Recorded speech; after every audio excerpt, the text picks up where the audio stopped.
Topic divide किया जाता है, ये कोडिफिकेशन है। ये मेन एम्स होते हैं किसके? Law commission. लॉ कमीशन, अब तीन नाम आपने याद रखने हैं, रिपील, कोडिफिकेशन, कंसोलिडेशन, और इनकी एग्जांपल आपने याद रखनी है, तब आपको ये आंसर क्लियर होगा। Consolidation, is it clear? इसी तरह assess the effectiveness of law commission. जी बेटा, अब इसमें क्या लिखना है हमने? Assess the effectiveness of law commission. जी, इफेक्टिवनेस ऑफ लॉ कमीशन के लॉ कमीशन की फायदे और नुकसान क्या है। असेस जब आ गया वर्ड तो यहाँ पे सिर्फ फायदे नहीं लिखने बेटा हमार, जब असेस का वर्ड आ गया तो इसका मतलब सिर्फ इफेक्टिवनेस नहीं लिखनी, rather this is ineffective in few instances as well. इस तरह आपका स्टेटमेंट बनेगी, दरमियान में लिंक बनाएंगे आप, दरमियान में पहले आप लिखेंगे कि हाउ इट इज इफेक्टिव, दूसरी साइड पे आप क्या लिखेंगे? How it is ineffective, and third आपकी ओपिनियन हो जाएगी क्या ये ज्यादा इफेक्टिव है या ये ज्यादा इफेक्टिव नहीं है। ये easy way solve this answer. Is it clear? Effective क्या है, एडवांटेज एंड डिसएडवांटेज की बात करते हैं। ये इवेलुएटिंग द लॉ कमीशन, ये ऊपर आपको नजर आ रहा है स्क्रीन के ऊपर कि लॉ कमीशन का एडवांटेज ये है कि it searches the different areas of law by the legal experts. क्योंकि लॉ कमीशन में जो भी लोग होते हैं वो सारे लीगली क्वालिफाइड पर्सन होते हैं, जज होते हैं, मजिस्ट्रेट्स होते हैं, जज जो बेसिकली तो जज होते हैं सारे, ठीक है। तो वो लीगली क्वालिफाइड पर्सन जब रिसर्च करते हैं तो उनकी रिसर्च क्या होती है? एक्यूरेट होती है। That's why it helps parliament to make their laws या change modify their laws. Is it clear? Law commission is politically independent. इसकी इसके कोई भी जो लॉ कमीशन है इसका इसको कोई इन्फ्लुएंस नहीं कर सकता।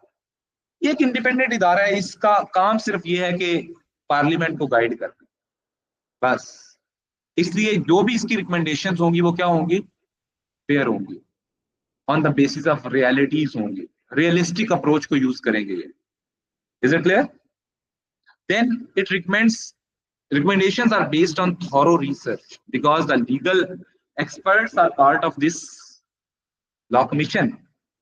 तो लॉ कमीशन का पार्ट लीगल एडवाइजर्स होंगे सारे, तो इसका मतलब क्या है कि वो लोग लीगली क्वालिफाइड होते हैं। फिर उसके बाद है draft bills are prepared and presented to the parliament. तो जब ड्राफ्ट बिल ये बनाएंगे तो ड्राफ्ट बिल में ही कोई गलती, अगर पार्लियामेंट कोई एमपी लॉ बना के ड्राफ्ट करता है खुद, उसमें चांसेस ऑफ एरर ज्यादा होंगे, या एक लीगली क्वालिफाइड पर्सन कोई लॉ ड्राफ्ट करेगा उसमें चांसेस ऑफ एरर ज्यादा होंगे? जब एमपीज कोई बनाएंगे लॉ को वो करेगा तो वो आपका problematic. Is it clear? If the parliament accepts the recommendation to codify an area of law, it becomes easier for lawyers and public to find and understand। अब आप लॉज कोडिफाइड करके एक बुक में पब्लिश कर दें। अब देखिए आपको ये जो टॉपिक्स बुक में लिस्ट दी हुई है आपको कंटेंट्स की, इससे टॉपिक सर्च करना आसान है या आप रैंडमली 50 किताबों से टॉपिक्स को सर्च करें? इससे करना ज्यादा आसान है, कोडिफिकेशन इज इजियर वे। तो लॉयर्स के लिए काफी हेल्प करती है। इससे क्या होता है कि लॉज विच आर आउटडेटेड उनको खत्म करें और नए लॉज बनाएं। ये फायदे हैं इसके। नुकसान क्या है इसके, डिसएडवांटेज क्या है इसके?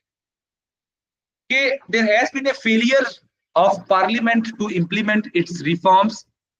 पार्लियामेंट ने आज तक इस इंस्टीट्यूशन को कभी इंपॉर्टेंस ही नहीं दी।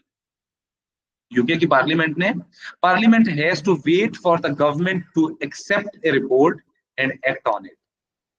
देखिए लॉ कमीशन ने अपनी रिपोर्ट भेज दी, अब पार्लियामेंट में भी वो इशू डिबेट ही ना हुआ हो, पार्लियामेंट ने इनको घास ही नहीं डाला, पार्लियामेंट ने इनकी रिपोर्ट को कूड़े में फेंक दिया, तो इनकी सारी एफर्ट क्या हुई? वेस्ट। ये आपका नुकसान है। फिर इसके बाद parliament tends to concentrate on debates on broad policy areas, health, education, rather than purely legal issues. तो पार्लियामेंट जो है वो, इसका क्या इशू क्या है कि जो पार्लियामेंट कहती है कि हम सिर्फ इस एरिया के लॉ जो है हमने रिफॉर्म करने हैं, बाकी को छोड़ो, तो फिर लॉ कमीशन भी क्या करेगा, उसी एरिया के ऊपर सिर्फ काम करना शुरू कर देगा। Law Commission recommends reforms on criminal law on non-fatal offences 1993 and to the civil law of negligence 1998, but neither area of law has been तो मतलब क्या है कि यहाँ पे कोई लॉ नहीं है इंग्लैंड के अंदर जो ये प्रूव करा सके कि जो लॉ कमीशन रिकमेंड करेगा वो लाजमी पार्लियामेंट में इंप्लीमेंट नहीं, डिबेटेबल होगा।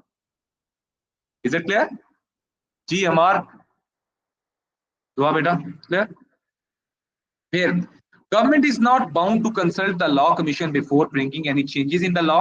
For example, if it was not consulted on the changes on sentencing practices and procedure, तो फिर इस कार्य के बनाने का काम क्या है? अगर आपने पार्लियामेंट ने कोई भी लॉ बनाने से पहले इसको लीगल एडवाइस आपने लेनी नहीं है, पार्लियामेंट ने बनाया क्यों नहीं? गवर्नमेंट ने ये क्यों बनाया ये इंस्टीट्यूशन? तो मतलब क्या है कि इस इंस्टीट्यूशन के कुछ फायदे भी थे, लेकिन कुछ इसके नुकसान भी हैं कि अभी तक इसको ब्रॉड वे में एक्सेप्ट नहीं किया गया। That's why this is the disadvantage. इसी तरह 5 नंबर का सवाल भी आ सकता है कि लॉ कमीशन कंपोज कैसे होता है? What is the composition of law? MPs नहीं एक्सेप्ट करते क्योंकि ये पार्लियामेंट को सिर्फ गाइड करता है, इसका काम भी पार्लियामेंट को गाइड करता है।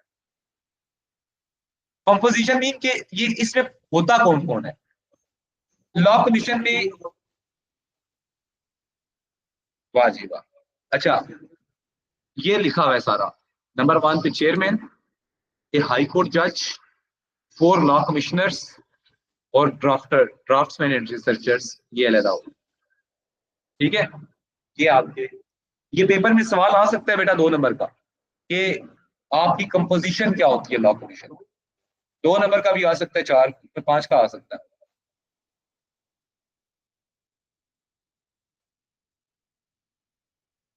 तो लिखते हैं आप रोल ऑफ लॉ कमीशन में, आप लिखते हैं मिशन, लेकिन रोल ऑफ लॉ कमीशन को बेसिकली आपने इतनी डिटेल में नहीं जाना कि सारा आंसर इसी पे हो जाए। ये 1 लाइन में अगर आपने लिखना है तो ठीक है, नहीं ना भी लिखें तो आप रोल में सिर्फ ये लिख दें तो एनफ है। आपके ज्यादा नंबर तो नहीं बेटा रोल के, ठीक है ना, कि मतलब ये काम कैसे करता है, what is the main work. तो इसका रोल तो मैंने आपको बता दिया कि ये रोल है इसका। इज इट क्लियर बेटा? अच्छा, अब हम अगले पॉइंट पे चलते हैं। नेक्स्ट इज लॉ कमीशन के रोल को हम देखते हैं। Explain how the influences on parliament, influences of political pressure, media, pressure groups influence the parliament when law making laws।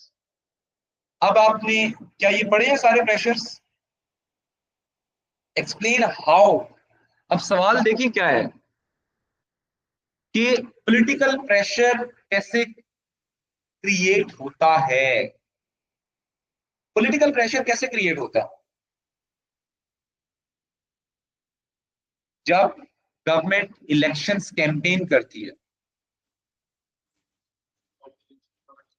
Yes, opposition party उस मैनिफेस्टो को पब्लिकली बताती है बाद में कि ये मैनिफेस्टो था आपका इलेक्शन से पहले।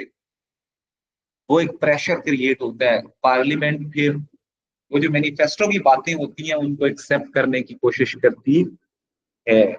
ये पॉलिटिकल हाउ का मतलब है कैसे, इसमें एडवांटेज डिसएडवांटेज नहीं पूछे उसने। एक्सप्लेन हाउ का मतलब कैसे किया। खुदा का वास्ता कीवर्ड को अच्छी तरीके से समझ लेना। ये अगर कीवर्ड आपने पेपर में ना समझा तो ये ना हो कि आप एडवांटेज डिसएडवांटेज लिखने शुरू कर दें। याद रखें कि एडवांटेज डिसएडवांटेज वाले सवाल या तो 15 नंबर के आते हैं या कंपल्सरी में 10 मार्क्स का आता है। इसके अलावा ऊपर कम आते हैं एडवांटेज। जो 10 मार्क्स का क्वेश्चन ऑप्शन होता है वो एक्सप्लेन से स्टार्ट होता है मोस्टली। किससे स्टार्ट होता है? एक्सप्लेन से स्टार्ट होता है मोस्टली। इज इट क्लियर बेटा? अच्छा, इन्फ्लुएंसेस क्या है? How the media influence the parliament. High profile media always play double role. It brings wide voice of people, yeah, it raises voice of people in front of the parliament, and it gives message of the parliament to the people. Two way. तो अगर कोई ऐसा crime होता है, ऐसा issue होता है कि मीडिया कवरेज बहुत ज्यादा हाइप देता है उसको, तो parliament is bound to make laws. Pakistan शायद इंडिया पे अटैक ना करता, लेकिन मीडिया हाइप इतनी थी दोनों साइड से कि पाकिस्तान को अटैक करना पड़ा। ये है media hype. Is it clear? Pressure groups. Pressure groups के दो टाइप्स होती है, खास ग्रुप्स होते हैं और सेक्शनल होते हैं। अब जो प्रेशर ग्रुप्स हैं ये कैसे एड करते हैं कि pressure groups they usually make lobby, they prefer lobbying method. ये कहां से वर्ड निकला है कि ब्रिटिश पार्लियामेंट की जो लॉबी में खड़े होके एमपीज को डायरेक्टली बताना कि ये हमें चाहिए। एनजीओस क्या करती हैं? एनवायरमेंट प्रोटेक्शन की एनजीओस का रोल क्या है? गवर्नमेंट को बाउंड करना कि भाई हमारे लॉज बनाओ एनवायरमेंट के। ये आपका, इज इट क्लियर? जी बेटा। अब इसके बाद हमारे पास मेन चीज क्या है? assess how successful these influences on have been on parliament when making laws। अब यहाँ पे assess how है। अब इस आंसर का स्ट्रक्चर कैसे बनेगा? 15 नंबर का सवाल है बेटा, लिसन। इसमें आपने हाउ इन्फ्लुएंसेस नहीं लिखना, आपने हाउ द इट इंक्रीजेस या हाउ इट ब्रिंग इन्फ्लुएंस या हाउ इट क्रिएट इन्फ्लुएंस नहीं लिखना, आपने क्रिएट्स इन्फ्लुएंस नहीं लिखना। यहाँ पे आपने असेस द इन्फ्लुएंस, जो इन्फ्लुएंस किया है क्या वो सक्सेसफुल है या नहीं सक्सेसफुल। इसका स्ट्रक्चर आप खुद मॉडिफाई करें। आंसर में कैसे बेस्ट स्ट्रक्चर आप कैसे बना सकते हैं बेटा? सुने, ये सवाल पिछले सवाल से क्या है? लिंक्ड है। और आपका 10 और 15 मार्क्स के जो ऑप्शनल में सवाल होते हैं ये आपस में लिंक्ड होते हैं, याद रखिएगा। ये आपस में क्या होते हैं? लिंक्ड होते हैं। तो आपने याद रखना है कि ये इन्फ्लुएंस जो है आप पहले पे लिखेंगे इसका एडवांटेज डिसएडवांटेज, इसका एडवांटेज डिसएडवांटेज, इसका एडवांटेज डिसएडवांटेज। तो एक पैराग्राफ, एक 1 1 1 1 एंड पे ओपिनियन दे देंगे, मतलब 1 positive side, 1 P 1 D, 1 P 1 D, 1 P 1 D.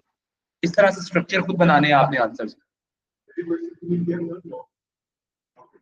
हाँ, so how successful these influences have been on parliament when making laws।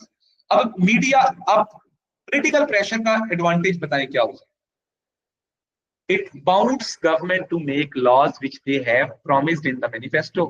ये फायदा है कि manifesto of the party would be fully implemented. ऐसा ही है। इसी तरह दूसरे नंबर पे क्या है कि पॉलिटिकल प्रेशर का डिसएडवांटेज क्या है? Sometimes there may be other important issues in front of the government and those other important issues would be neglected by the government। अगर आप पॉलिटिकल प्रेशर इतना क्रिएट कर देंगे तो पार्लियामेंट बेचारी बाउंड हो जाएगी कि वो लॉज बनाए जो उसने मैनिफेस्टो में दिए, लेकिन समटाइम्स वो लॉज रह जाते हैं जो लॉज बनाने होते हैं, जरूरी होते हैं, वो नीड वाले लॉज रह जाए। इमरजेंसी के अंदर फॉर इंस्टेंस आप पॉलिटिकल प्रेशर को फुलफिल नहीं कर सकते। जैसे कोविड-19 में जो भी पार्टी थी इंग्लैंड में, क्या वो फुलफिल कर सकी अपने प्रॉमिसेस को? ऑपोजिशन को ये एज दे देती है। बिल्कुल। मीडिया, मीडिया का पॉजिटिव रोल भी है। पॉजिटिव ये है कि it gives importance to those problems and highlights those problems in front of the government on which government is least bothered about। ठीक है, on which government is not making any law। तो media pressurise the parliament by raising voice on a particular issue. जैसे multiple issues आपके, use of drugs in Islamabad है, media अगर इसको report करेगा तो पार्लियामेंट कोई लॉ बनाएगी, वरना नहीं बनाएगी। Sometimes there are so many insignificant problems जो कि government never make laws on those issues, media highlight those things. Media में येलो जर्नलिज्म बहुत ज्यादा, और ये फेक हाइप क्रिएट करना। Media is not always right. Media sometime sensationalise करता है, मीडिया हाइप क्रिएट करता है, मीडिया येलो जर्नलिज्म, गलत रिपोर्टिंग करता है, जिसकी वजह से पार्लियामेंट समटाइम्स गलत लॉ भी बना सकती है। ऐसा ही है। इसी तरह प्रेशर ग्रुप्स का फायदा यह है कि they give direction to government, and they not only give direction, rather they propose a bill in front of the parliament. This makes easier for government to make laws. लेकिन pressure groups are, there are so many pressure groups in the country. तो क्या सारे pressure groups की बातों पे government law बनाना शुरू कर दे? एक प्रेशर ग्रुप का दूसरे प्रेशर ग्रुप के साथ इंटरेस्ट मिसमैच करता है। अब एक इंडस्ट्रियलिस्ट क्या वो एनवायरमेंटल लॉस चाहेगा जो एक एनवायरमेंट प्रोटेक्शन का प्रेशर ग्रुप से जो लॉ बनाना चाहेगा? नहीं। तो इसलिए क्लैश ऑफ इंटरेस्ट भी आता है। Is it clear? लास्ट में दोबारा देखें, अगले पेज पे क्या आया हुआ है, यहां पे क्या है कि explain the role of law commission. और ये दोनों पेपर हैं बेटा, ये विंटर वाले पेपर हैं। विंटर वाले पेपर में उसने रीफ्रेज करके दी है चीजें। रोल ऑफ लॉ कमीशन क्या है, यहाँ पे assess the effectiveness of role of law commission का। यहाँ पे उसने क्या बोले, assess to what extent the law commission has been successful in its role. क्या डिफरेंस है इस सवाल में और ये ऊपर वाले इस पार्ट बी में, और इस पार्ट बी में क्या फर्क है? Is there any difference?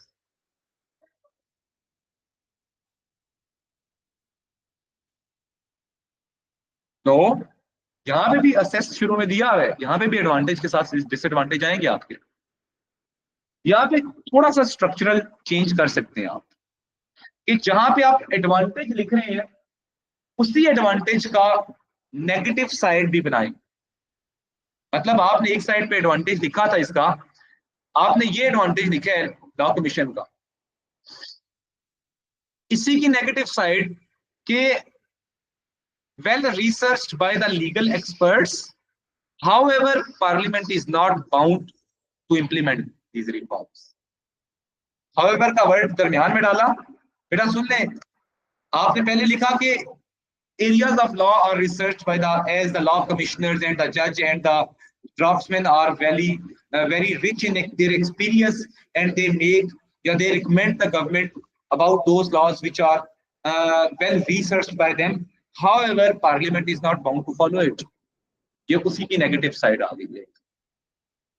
तो इस तरह आपने एक पॉजिटिव पॉइंट अगर लिखा तो उसी के साथ उसका नेगेटिव भी लिखते जाएं। ये कर सकते हैं, अगर नहीं भी करना बेटा, दिस इज नॉट 100% एक्यूरेट के आप ऐसे ही करें। आपको ये मुश्किल लगता है तो आप पहले एडवांटेज लिखें फिर डिसएडवांटेज लिखें, लेकिन सवाल के कीवर्ड के साथ आपने लिखना है, लिंक करना है। इसमें सवाल का कीवर्ड है इफेक्टिवनेस। आपका हर पैराग्राफ किससे लिंक होना चाहिए, और यहाँ पे कीवर्ड क्या है, सक्सेसफुल।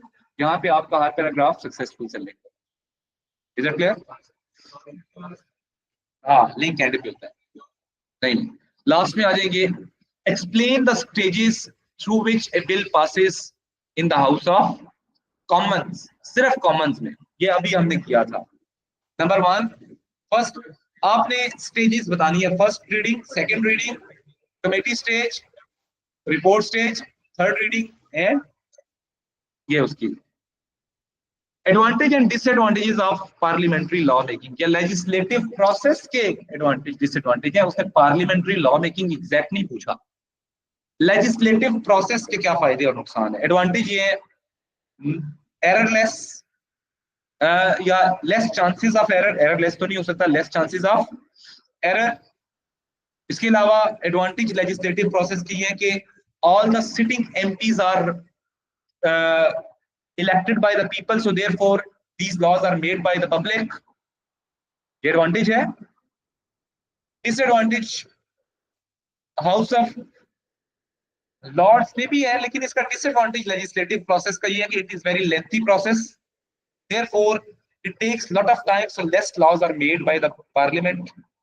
दूसरा क्या है कि MPs are not experts in the areas of law, therefore sometimes they cannot fully cannot make laws which are dealing with all the aspects of problems which are prevailing in the society। ऐसा ही है, लेकिन शर्त एक मैंने दी थी पहले, मैं बाद में बताता हूँ। टू इन्फ्लुएंसेस, 2 नंबर का सवाल दिया है, two influences on parliamentary law making. बताएं जी 2 इन्फ्लुएंसेस कौन से हैं? ऊपर वाले सवालों में लिखा हुआ है कहीं पे आंसर। कौन कौन से इन्फ्लुएंसेस है पार्लियामेंट के? पॉलिटिकल प्रेशर, मीडिया प्रेशर, इसके अलावा मल्टीपल आपके प्रेशर्स हैं। लेकिन इस चैप्टर से क्या कुछ नहीं आया, अब आपने ये देखना है इस चैप्टर से क्या नहीं आया। अब आपने एक चीज याद रखनी है, क्या पार्लियामेंट्री सोवरेनिटी के ऊपर सवाल आया कहीं? बताएं, पार्लियामेंट्री सोवरेनिटी के ऊपर, सुप्रीमेसी के ऊपर सवाल आया? नहीं आया? दफा याद रखिएगा ये सवाल, ये लें, ये की टॉपिक है। पार्लियामेंट्री सुप्रीमेसी क्या होती है? डाइसी ने डिफाइन किया था इसे। अभी 4 मिनट पड़े हैं बेटा, 1 सेकंड भी पैसे दिया। सो पार्लियामेंट्री सुप्रीमेसी क्या होती है? डाइसी ने कहा था कि parliament can make laws on any issue, parliament can make laws on any issue. एक बात,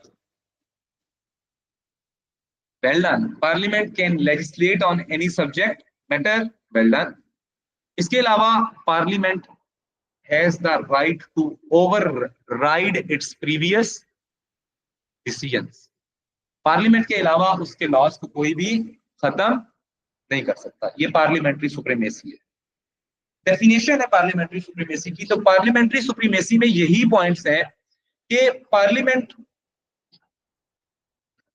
अगर कोई भी नेचुरल प्रॉब्लम्स या कोई भी नेचुरल क्लेमिटी आती है, कोई भी नेचुरल डिजास्टर आता है, तो parliament has the only institution who can make laws. This shows that parliament is supreme authoritative.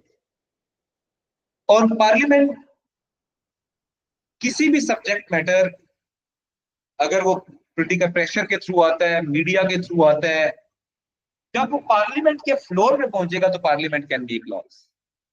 और पार्लियामेंट्री सुप्रीमेसी में यह है कि पार्लियामेंट की कोई भी लॉज को खत्म करना पॉसिबल है ही नहीं विदाउट पार्लियामेंट।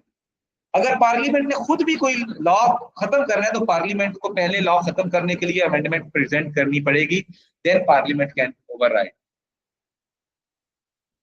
अब ये याद रखिएगा, पार्लियामेंट्री सुप्रीमेसी के एडवांटेज और डिसएडवांटेज पे सवाल आ सकता है। ये सवाल बन सकता है, why parliamentary supremacy is important या नीडेड? सवाल है ना। डिस्कस द एडवांटेज या assess the advantages and disadvantages of parliamentary supremacy. 10 number का सवाल अगर ये आ जाए, डिस्कस द एडवांटेजेस। जी बेटा, पार्लियामेंट्री सुप्रीमेसी के एडवांटेज क्या है? वही जो मैंने पहले, पार्लियामेंट के लॉ मेकिंग के जो एडवांटेज है ना, वही इसके भी एडवांटेज, वही एडवांटेज है इसके भी है। पार्लियामेंट्री सुप्रीमेसी के एडवांटेजेस वही है जो पार्लियामेंट्री लॉ मेकिंग के एडवांटेज है। Law is elected by, law is made by the elected represented. Sovereignty अगर होगी तो लॉ हमेशा सही बनेगा, क्योंकि इसको लिंक आपने सोवरेनिटी के साथ किया, लॉ मेकिंग पावर के साथ कर। Acts of parliament can reform whole areas of law in one new act. Parliamentary supremacy can reform all the laws in the country। Parliament laws जो है उसके उसका एडवांटेज क्या है पार्लियामेंट्री सुप्रीमेसी का, कि all the topics are covered in it, all the broad outlines are given by the parliament, after that it delegates powers. ऐसा है या नहीं है? पार्लियामेंट्री सुप्रीमेसी का सबसे बड़ा फायदा क्या है? हर एरा गैरा लॉज नहीं बना सकता, डिक्टेटरशिप खत्म होती है, डेमोक्रेसी इंप्रूव होती है। ये आपके कुछ जनरल फायदे भी हैं उसके भाई। सिर्फ यही नहीं है कि आपका आंसर लिमिट हो जाए कि इसी के ऊपर आपका एडवांटेज होना चाहिए। ये एडवांटेजेस डिसएडवांटेजेस जो हैं वो आप खुद से कॉमन सेंस से भी इसके बना सकते हैं। आप 2 मिनट सोचें, हमारा एडवांटेज डिसएडवांटेज, अगर आपको कॉन्सेप्ट आता है, क्या एडवांटेज डिसएडवांटेज बनाना मुश्किल है? बताएं, खुद बताएं। मैं तो ये कहता हूं कि मैंने आज तक कभी एडवांटेज डिसएडवांटेज पढ़े भी नहीं होंगे, क्योंकि मुझे वैसे ही पता है कि मुझे जबकि पार्लियामेंट्री सुप्रीमेसी का पता है ना, तो मैं ऑटोमेटिकली खुद ब खुद पेपर में बैठ के बना दूंगा। और यही आप करेंगे। You need to do that thing. आपने खुद सोचना है पेपर में बैठ के कि बेटा सोचने में कितने मिनट लग जाएंगे, 3 मिनट 4 मिनट, उसके बाद आपका आंसर सारा स्ट्रीमलाइन हो जाएगा, आप उसके बाद जल्दी जल्दी से लिख सकते हैं। Is it clear? जब आप रट्टा मारेंगे ना, फिर आपको आंसर याद नहीं रहेगा, फिर आप खुद नहीं बना सकेंगे, आपकी सेल्फ जो है वो खत्म हो जाएगी। अच्छा, फिर इसके बाद लिमिटेशंस ऑन पार्लियामेंट्री सुप्रीमेसी क्या है? एक तो ह्यूमन राइट्स के अगेंस्ट नहीं जा सकता, ईयू के अगेंस्ट नहीं जा सकता, और सबसे बड़ी बात क्या है कि समटाइम्स पार्लियामेंट खुद अपनी पावर्स को लिमिट कर देती है। कैसे? By delegating their power. वो कह देती है कि भाई स्टैट्यूटोरी इंस्ट्रूमेंट्स बना लो तुम, वो कह देती है बाय लॉज बना लो तुम, ठीक है? इस तरह की जो गवर्नमेंट खुद अलाउ कर देती है मदर एक्ट के अंदर, पेरेंट एक्ट के अंदर, not mother act, parent act के अंदर, क्या बाय डेलीगेटेड लेजिस्लेशन होनी चाहिए। तो यहां तक हमारा ये टॉपिक पूरा हो गया। जी बेटा, ये मैं